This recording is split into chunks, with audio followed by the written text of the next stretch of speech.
Nous sommes samedi 5 septembre 2020 et cette vidéo est enregistrée à Marseille. Mais une vidéo, pourquoi faire? Pour vous parler de la section clinique d'Aix-Marseille, dont la 26e session aura lieu de décembre à juin 2021. 26e session, c'est-à-dire 26e année de fonctionnement en continu. La section clinique d'Aix-Marseille fonctionne sous l'égide du département de psychanalyse de l'université Paris 8, département fondé en son temps par Jacques Lacan.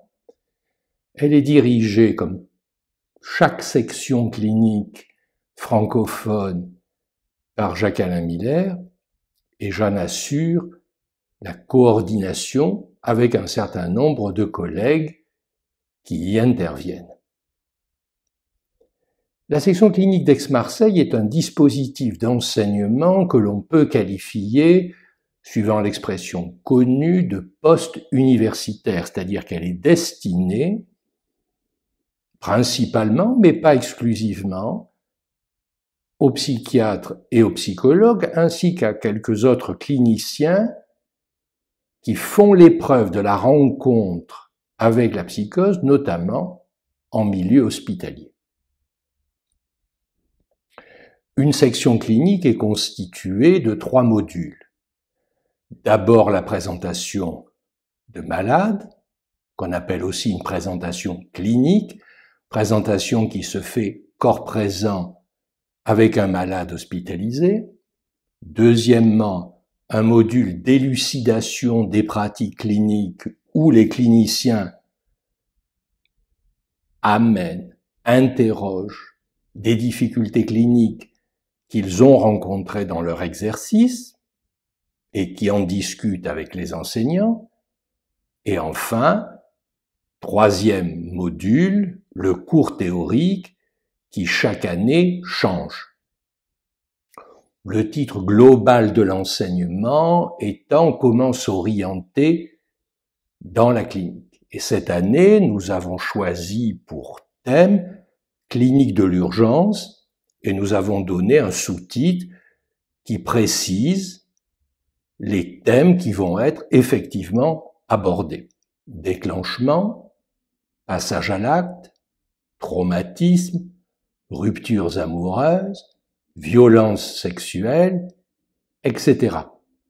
Et nous avons ajouté, comme nous le faisons généralement quand nous soulevons des difficultés rencontrées dans l'exercice de la pratique, les réponses de la psychanalyse.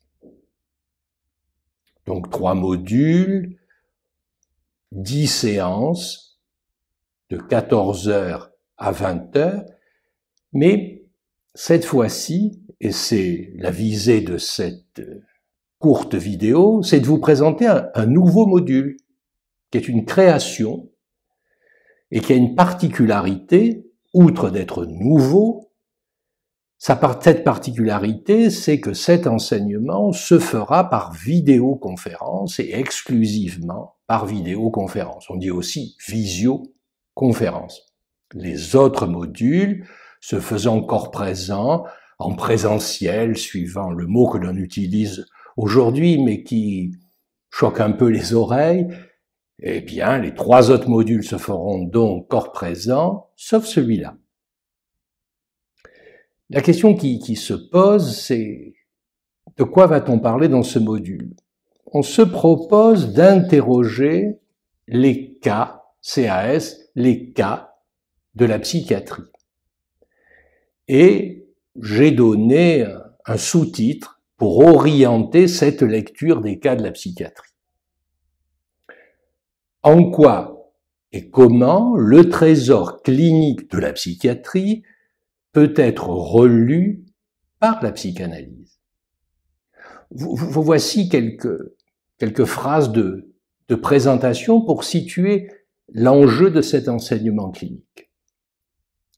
Le trésor clinique de la psychiatrie, disons celui qui est présent jusque dans les années 1950, où il culmine avec l'œuvre encyclopédique d'Henri E.Y., ami de Lacan. Donc ce trésor clinique de la psychiatrie a orienté, comme son nom l'indique, la clinique et a assuré la formation des cliniciens, notamment des psychiatres.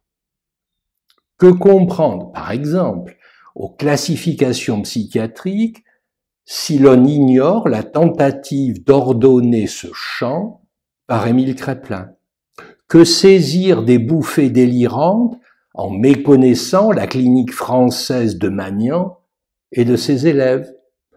Comment se repérer dans le postulat psychotique sans avoir lu De Clérambault, le seul maître de Lacan en psychiatrie, et ses travaux sur l'érotomanie?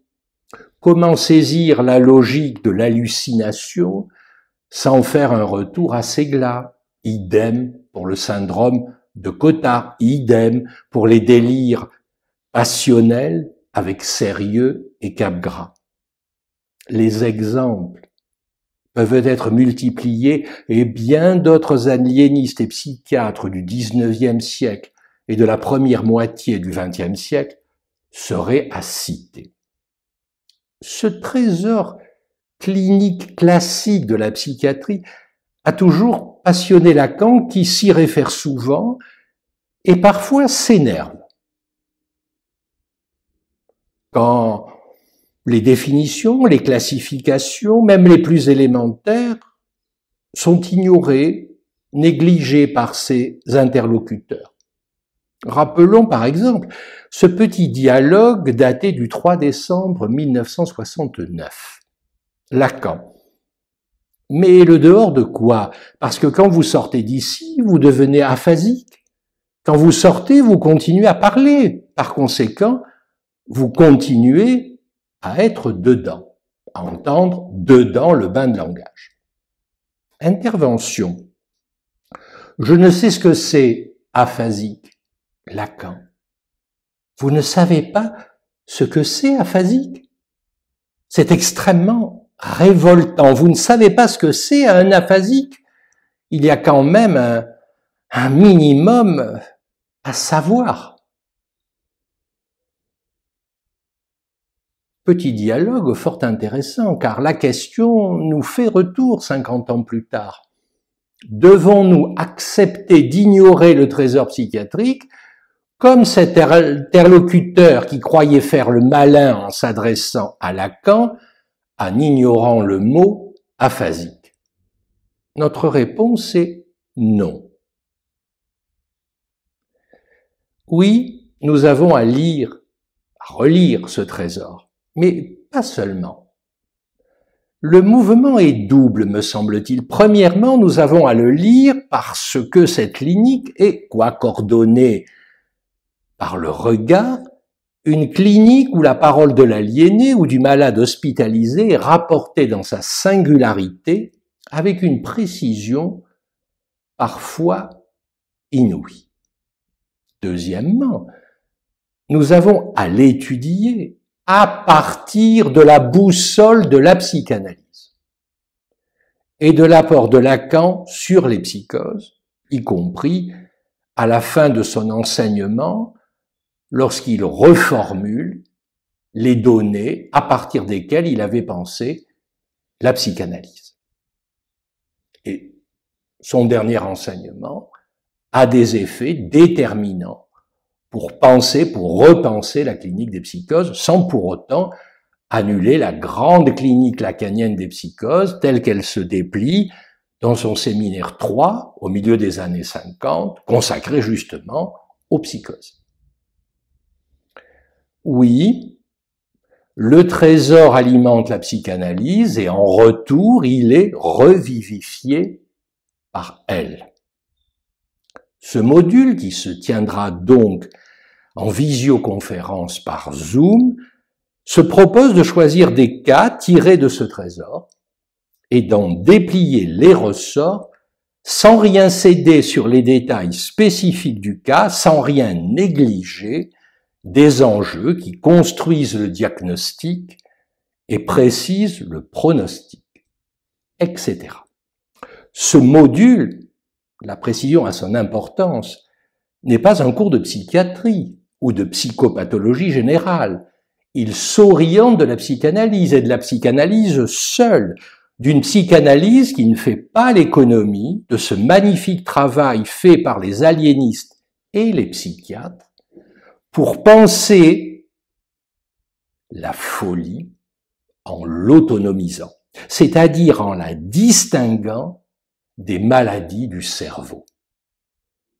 Or, chacun le constate aujourd'hui, une certaine psychiatrie, notamment universitaire, j'ai bien dit une certaine psychiatrie universitaire, donc pas toute la psychiatrie universitaire, notamment donc, tend à rêver de la neurologie et des neurosciences pour enfin découvrir la raison de la folie. L'énigme de la folie trouverait dans le cerveau et ses mécanismes enfin sa clé.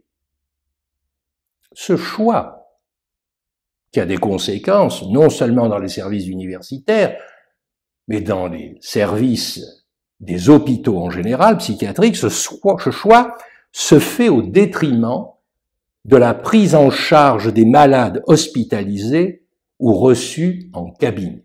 Et évidemment, il ne faut pas entendre dans ma remarque critique la moindre contestation des progrès de la pharmacologie et des effets bénéfiques pour les patients lorsque cette pharmacologie est appliquée à bon escient et qu'on ne croit pas trouver dans le médicament le ressort lui-même de la folie.